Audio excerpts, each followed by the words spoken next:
Okay, hi. Thanks for joining us today. You're going to learn how to make a box out of clay. What we're going to do is we're going to use the technique of slab. That's where you take slats, wooden sticks that are 1/4 of an inch thick, and a rolling pin, and a wooden board, and you place clay down on the board in between two wooden slats. As you see, I have 5 of them made already.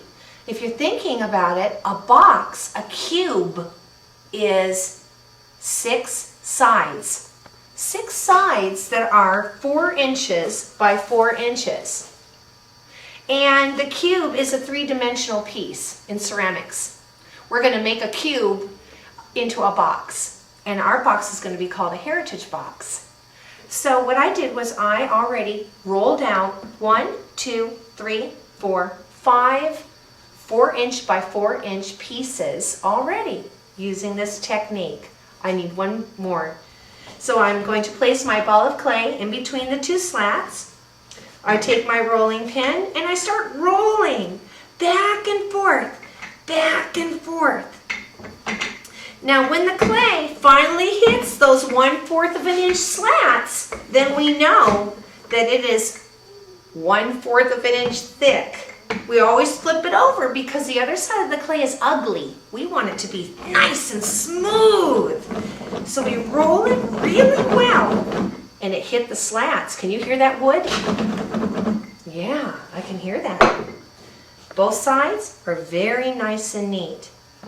So now I place my template, piece of paper, on top of my clay, and I take my stylus needle, I love this tool, and I go around my template, and I cut out my last square.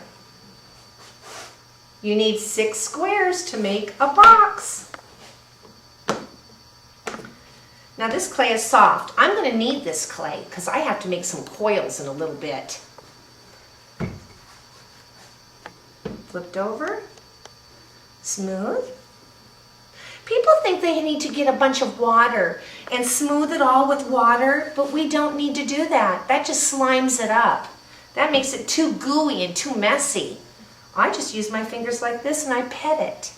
And when I'm petting it, oh my goodness, it's so smooth. If you see an edge that's not totally straight, you can take your slat or a nice straight edge like a ruler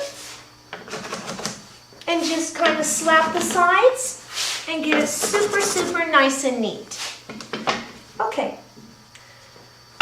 Now what we have here are 6 squares. The next step that we need to do is miter.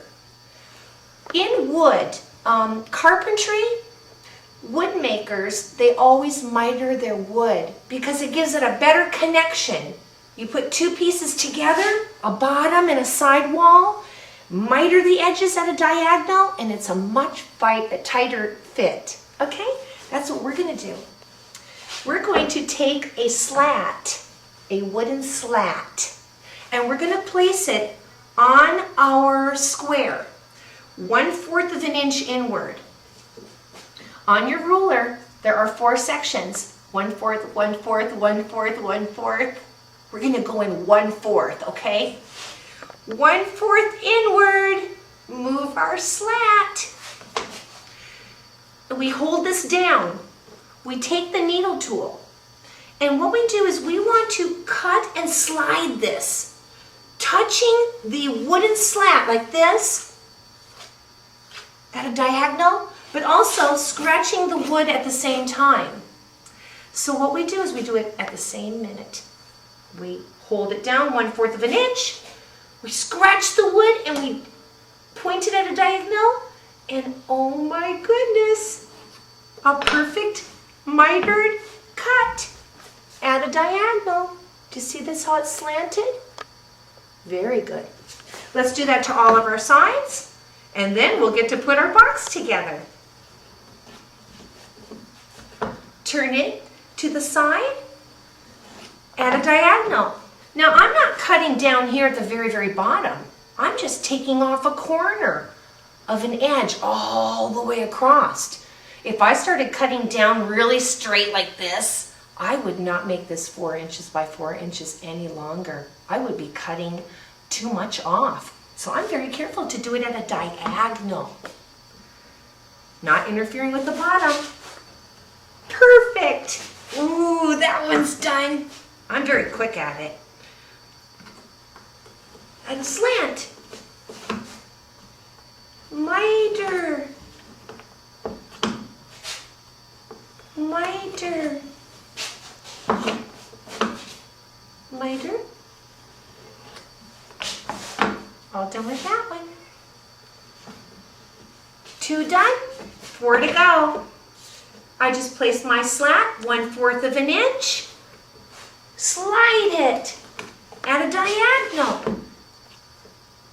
At a diagonal. I'm mitering the edge. That's what this is called. Wooden frames are mitered to go around a painting.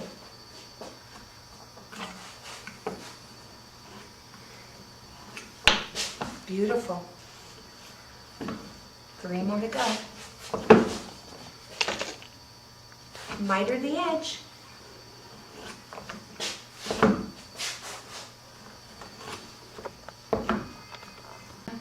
All right. 1 more to go.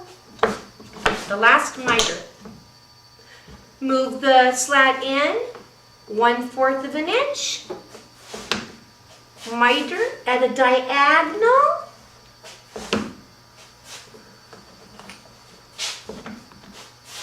And of course, you know what? If you're left-handed, you just switch. I'll pretend like I'm a left-handed person now.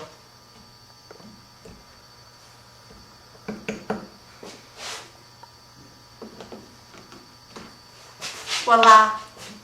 Okay, so what we have here is 6 pieces that are mitered. Our very next step is to score and slip. You score, score. The 2 pieces that are going to be going together, this piece and this piece are both scored. Do you see that? You need to use the slurry, which is half clay, half water. Put some on your finger. Put a little bit of that slip. You know, they call it either slip or slurry. I love the slurry word. And you put slurry on there. And then you need to take a little bit of fresh clay. Not this stuff that we just cut off. That's a little tougher. Some fresh clay, you roll it out into a nice coil. Get it ready.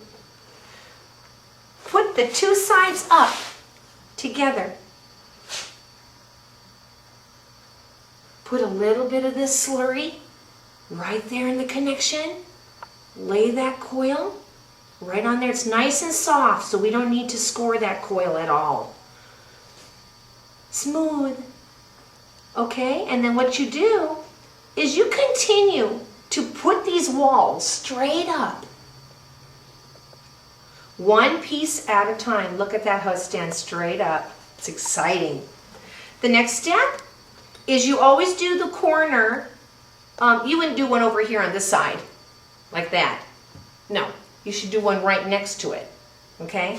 That's how they build a house. They put the wall up over here, and they get another wall right next to it so it can brace each other.